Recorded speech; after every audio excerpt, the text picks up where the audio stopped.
बांग्लादेशियों के नाम पर मुसलमानों को निशाना बनाने की मुबैना साजिश। रियासत में बांग्लादेशियों की भरमार है। हिंदू जनजागृति समिति की प्रेस कॉन्फ्रेंस में इश्तियाल अंगेजी। हुकूमत महाराष्ट्र की सिक्योरिटी को नाकाम साबित करने की कोशिश।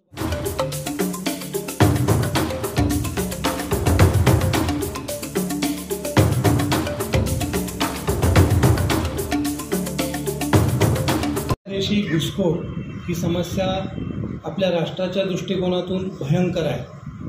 तर ही काय आमच्या संस्थेच्या समोरची किंवा 4 संघटनांच्या समोरची समस्या नाही आहे, ही समस्त भारतीयांच्या समोरची समस्या आहे। तो भारतीय कुठल्याही धर्माचा असू दे, कुठल्याही पक्षाचा असू दे, कुठल्याही संघटनेचा असू दे, जो भारताचा नागरिक आहे त्याच्या मूलभूत अधिकारांवरती गदा आणणारे हे बांगलादेशी घुसखोर आहेत। आज अमेरिकेसारख्या देशाला सुद्धा त्यांच्या देशातल्या घुसखोरांना बाहेर काढावंसं वाटतं, तर भारत तर अमेरिकेच्या तुलनेमध्ये खूप वेगळ्या धास्तीमधलं राष्ट्र आहे। या ठिकाणी मुळातच गरिबी जास्ती आहे आणि अशा अवस्थेमध्ये या देशामध्ये कोट्यावधींच्या संख्येमध्ये घुसखोर भारताला ठेवणं परवडणारं नाही।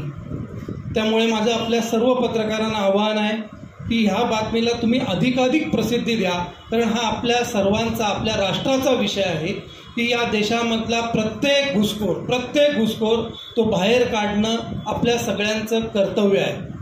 आणि केवळ ह्या पत्रकार परिषदेच्या माध्यमातून लोकांसमोर हा विषय पोहोचवणं हा एक संकुचित विषय याच्यामध्ये नाही, तर याच्यातून एक प्रचंड मोठं जनआंदोलन उभं राहणं गरजेचं आहे।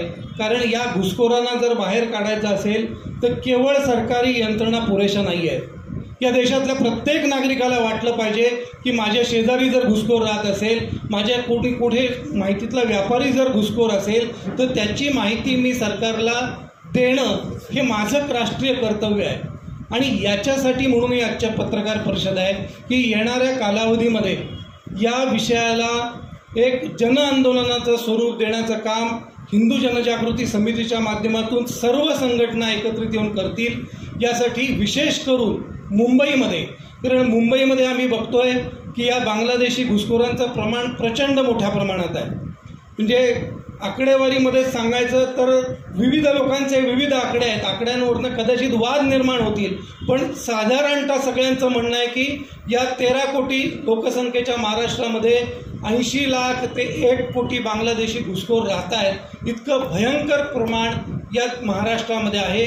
आणि मुंबईमध्ये याच्यातले जवळजवळ 8 ते 10 लाख बांगलादेशी घुसखोर आहेत आणि या 10 लाख बांगलादेशी घुसखोरांना बाहेर काढणं खूप गरजेचं आहे। जसं तर सतीशजींनी सांगितलं की धारावी पुनर्विकासाचा एक मोठा प्रकल्प येतोय, याच्यामध्ये जर या बांगलादेशी घुसखोरांना, कारण त्यांच्याकडे आधार कार्ड आहेत, त्यांच्याकडे स्कूल लिव्हिंग सर्टिफिकेट आहेत, त्यांच्याकडे विविध कागदपत्र आहेत आणि ही कागदपत्र बनावटरित्या त्यांनी मिळवलेली आहेत, याची जर शहानिशा झाली नाही तर उद्या यांना सरकारच्या पैशामधून या ठिकाणी फ्लॅट मिळेल, ते भारताचे अधिकृतरित्या नागरिक बनतील आणि यासारख्या अनेक गोष्टी आज मुंबईमध्ये राबवणं गरजेचं आहे की या मुंबईवरती अतिरिक्त ताण होतोय आणि याच्यामध्ये या बांगलादेशी घुसखोरांचा खूप मोठा वाटा आहे।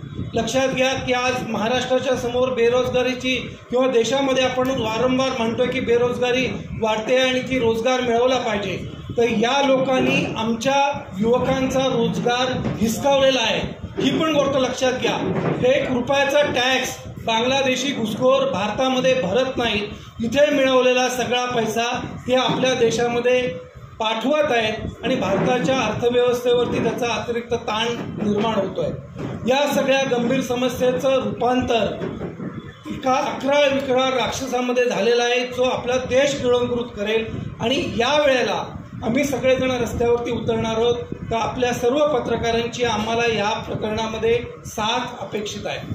कारण हे जर जन आंदोलन आम्हाला संपूर्ण भारताच्या कानाकोपऱ्यात पसरवायचं असेल तर मुंबईमधून याची सुरुवात आम्ही मोठ्या प्रमाणात करतोय।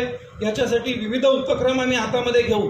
ज्या भागामध्ये बांगलादेशी घुसखोरांचं प्रमाण सर्वाधिक आहे, म्हणजे उदाहरणार्थ नवी मुंबईमधलं कारावे असेल किंवा तिकडे दहिसर असेल, इकडे धारावीची झोपडपट्टी असेल, या ठिकाणी आम्ही जाहीर सभांचं आयोजन करून लोकांमध्ये जनजागृती करणार आहोत। कारण सर्वसामान्य लोकांनीच यांची माहिती शोधून काढणं शक्य आहे। पोलीस प्रत्येकाच्या दारामध्ये जाऊन बांगलादेशी घुसखोर शोधू शकतील का, तो त्याला मर्यादा आहे. पण आपण चालते फिरते एक प्रकारचे सरकारचे दूत आहोत.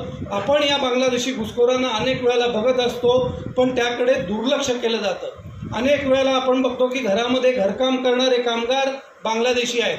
अशाच कामगारांनी सैफ अली खानवरती हल्ला केलेला होता. आज असे अनेक कामगार कोकणामध्ये पोचलेले आहेत. अंबा उतरवाला हे बांगलादेशी घुसखोर पोचलेले आहेत. इतक्या विविध म्हणजे कार्पेंटरी करणारा बांगलादेशी घुसखोर आहे. आपल्याला कळतं भाषेवरून की हा बांगलादेशी घुसखोर आहे. पण या समस्येकडे आपण दुर्लक्ष केल्यामुळे ही कोट्यावधीच्या मध्ये संख्या पोचलेली आहे. लक्षात घ्या की भारतामधला एखादा जरी मासेमार चुकून पाकिस्तानची बॉर्डर ओलांडली गेली तर पाकिस्तान त्याला एक 5-5, 10-10 वर्ष खितपत ठेवतं. त्याच्यातले हजारो मच्छीमार आज आपले परत देखील आलेले नाहीत. त्यांचा मृत्यू झालेला आहे.